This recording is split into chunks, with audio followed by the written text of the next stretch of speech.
Hello दोस्तों, कैसे हैं आप सब। मैं आपका दोस्त शाकिर और आपका स्वागत करता हूं हॉन्टेड हाउस में। तो आज की कहानी की बात करते हैं। ये कहानी एक छोटे से गांव की है जहां लोग साधारण जीवन जीते थे। गांव के बाहर एक पुराना उजाड़ हवेली था जिसके बारे में लोगों का मानना था कि वह भूतिया है। हवेली की चारों ओर की जगह सुनसान और डरावनी थी और रात के समय वहाँ से अजीब अजीब आवाज़ें आती थी। गांव के लोग वहाँ जाने से डरते थे, हमेशा दूसरों को भी वहाँ ना जाने की सलाह देते थे। रवि, जो कि गांव का एक नौजवान लड़का था, इन कहानियों पर विश्वास नहीं करता था। उसे भूत प्रेत की बातें सिर्फ अफवाहें लगती थीं। एक दिन उसके दोस्त ने उसे चुनौती दी कि वह उस हवेली में एक रात बिताए। रवि ने हंसते हुए चुनौती स्वीकार कर ली और कहा, मैं किसी भूत से नहीं डरता। उसने अपने दोस्तों से वादा किया कि वह सुबह तक हवेली में रुकेगा और उन्हें सबूत लाकर दिखाएगा। अगली रात रवि ने एक टॉर्च और कुछ खाने का सामान लिया और हवेली की ओर चल पड़ा। हवेली बहुत पुरानी और जर्जर हो चुकी थी। उसकी दीवारें टूटी हुई थी और छत कहीं कहीं से गिर चुकी थी। अंदर घुसते ही ठंडी हवा ने उसे घेर लिया। अंदर अंधेरा और सन्नाटा था। सिर्फ हवा की आवाज़ और कभी कभी दूर से उल्लू की आवाज़ सुनाई दे रही थी।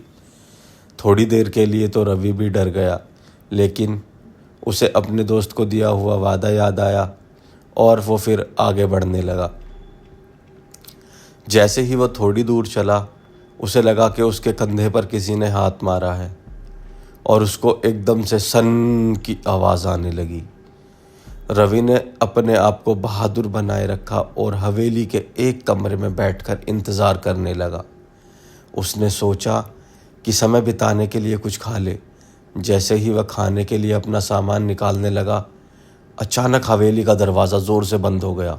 रवि चौंक गया, लेकिन उसने सोचा कि यह हवा की वजह से हुआ होगा। वो फिर धीरे धीरे डरने लगा। उसका डर बढ़ने लगा। उसको एकदम से पसीना आ गया और पीछे से उसकी कमर पर किसी ने हाथ रखा। जैसे ही कमर पर हाथ रखा, रवि एकदम से बेहोश हो गया। थोड़ी देर बाद रवि की आंखें खुली। वह फिर से बैठ गया, लेकिन अभी उसे ऊपर की मंजिल से किसी के चलने की आवाज़ सुनाई दी। रवि ने सोचा कि शायद कोई मजाक कर रहा है, इसलिए वह ऊपर जाने के लिए सीढ़ियों की ओर बढ़ा। जैसे ही वह ऊपर पहुंचा, उसने देखा कि एक पुरानी ड्रेस, एक धुंधली आकृति सीढ़ियों के अंत में खड़ी है।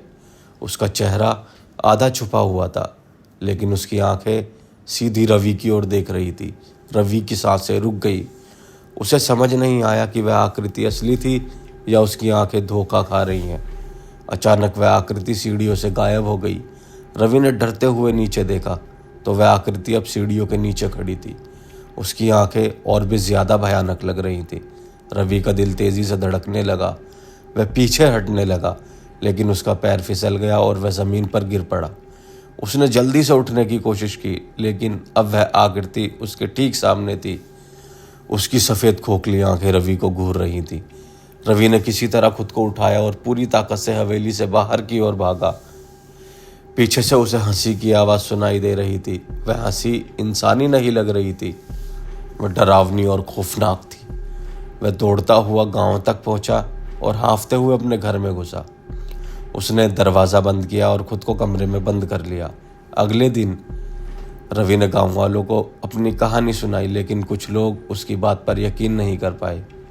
लेकिन अब रवि जान चुका था कि हवेली में कुछ ना कुछ ज़रूर था।